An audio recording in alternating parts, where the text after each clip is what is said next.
For many different reasons, it pays to be in a conference these days. The college football playoff may be shrinking in auto bids in the very near future. Are the negotiations led by the Big Ten and the SEC narrowing the window of independence for Notre Dame? From LA to Piscataway, all Big Ten all year long. This is Big Ten 10. Notre Dame does what Notre Dame wants to do. At least it's been that way for a long period of time, but the walls may be closing in on the Fighting Irish right now. They are that stubborn sibling, right? You want them to join the party. You want them to do what they are supposed to do. You want them to do their chores, but they're stubborn. And they hold off maybe until the very last moment. Maybe they hold off until y'all get together and say, well, if you don't want to do this, if you don't want to be a part of this, all of a sudden, maybe you're not going to be at game night. All of a sudden, maybe you're not going to be able to play EA Sports College Football 25 as much as us. All of a sudden now, if you're left out of the party, that stubborn sibling says, okay, I'll join. Okay, I'll do it, but I'm not happy about it. When it comes to Notre Dame, what is it about? When it comes to their independence, what is it about?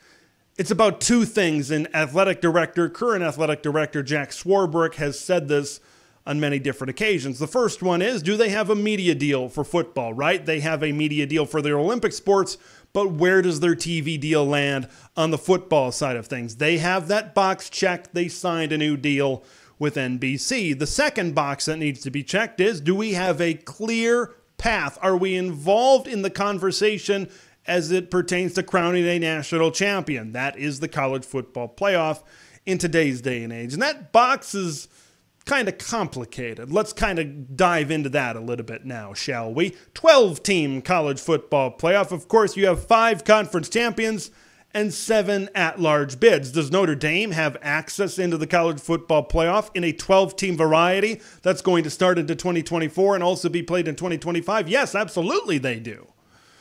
But if Riley Leonard, Marcus Freeman, and they just light it up and they go 12-0 and they are the talk of college football and the #1 team in the country, they're the 5 seed and they're not getting a bye in that first round of the college football playoff. Now, Notre Dame fans will tell you, well, we get a bye by not playing in a conference championship game, which might be true to a certain extent, but when it comes to winning a national championship compared to the other teams, you got to play one extra game in that format as compared to maybe the Big Ten champion, the SEC champion, the Big 12 champion, or the ACC champion as well. It's simple facts.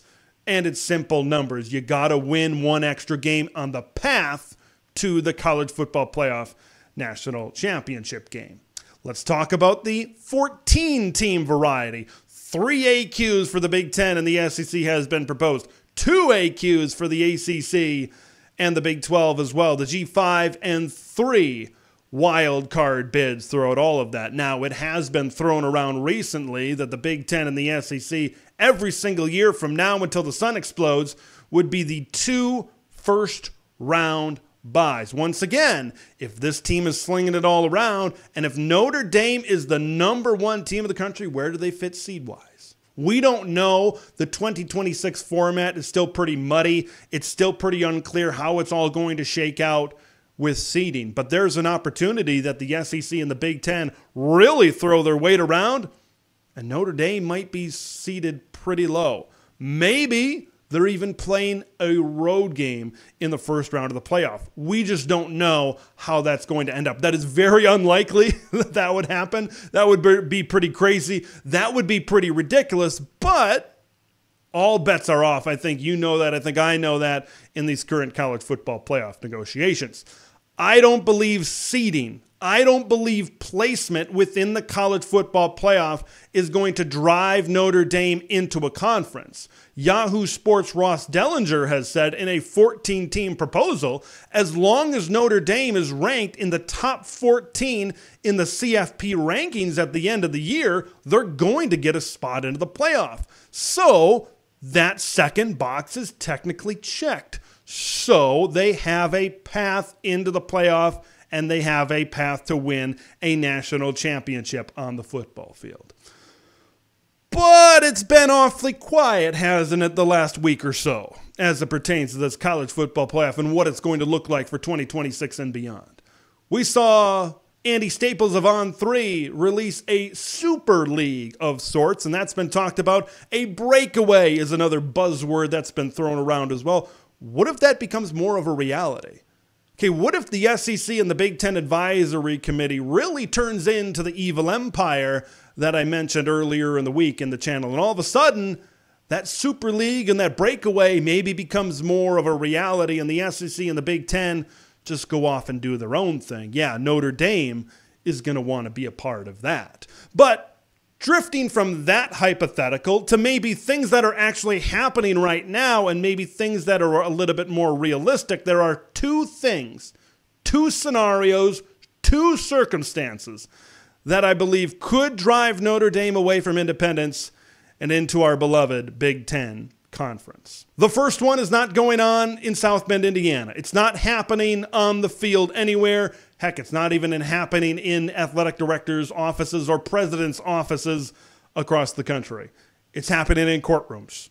And it's happening in courtrooms in the states of Florida and North Carolina. It's what is happening with Florida State right now. Florida State has made it abundantly clear we want out of the ACC. Some have said that the Atlantic Coast Conference is a dying conference. ESPN has an out clause, it has been revealed, sometime in the late 2020. So let's say Florida State gets out, they set their price, and there is a precedent. Now Miami, Clemson, North Carolina, etc., and the train just keeps on rolling, and all of a sudden the dominoes really fall, and all of a sudden you look around in the ACC and say, all the good teams are gone.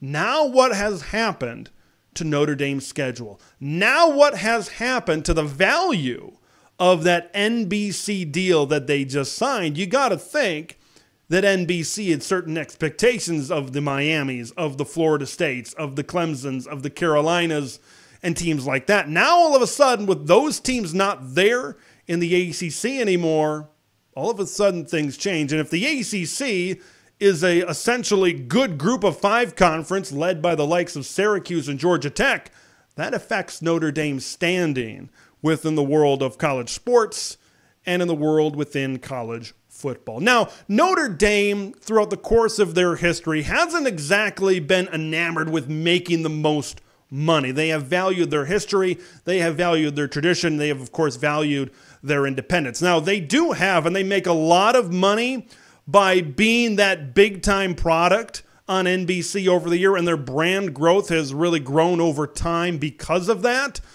But there might be some things coming down in the next few years that might cause not only Notre Dame, but other schools around the country to say, we need to make as much money as humanly possible right now. Collective bargaining. Player salaries. Players as employees. I would be surprised if this is not happening nationwide in about 3 years. Okay, by the time we maybe get to that new playoff in 2026, maybe you get to 2027, 2028, a few more years down the line, schools are going to have to bring in as much revenue as they can possibly bring in, because they don't want to cut facilities, right? If you heard a radio interview with the Ole Miss athletic director, you kind of earlier in the week, this week, you kind of heard what their thoughts on that were with the NIL era and what is happening possibly in the near future, and maybe holding off on some certain stadium upgrades.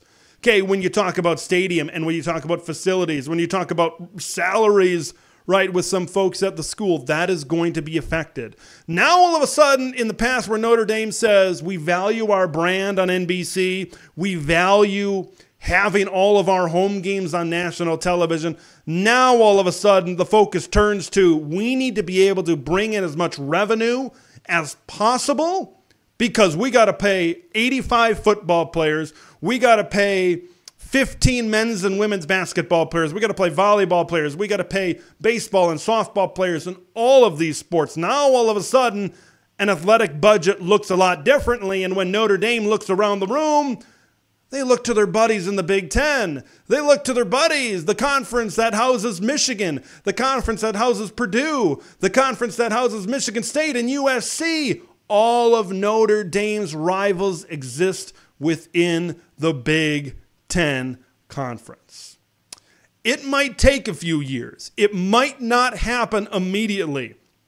But there are changes on the horizon that could certainly force Notre Dame into the Big Ten Conference. Thanks for watching Big Ten TED, where it's all Big Ten all year long. Make sure to like the video to spread the word of Big Ten TED to the masses, and subscribe to the channel for updates on Big Ten content that drops every day.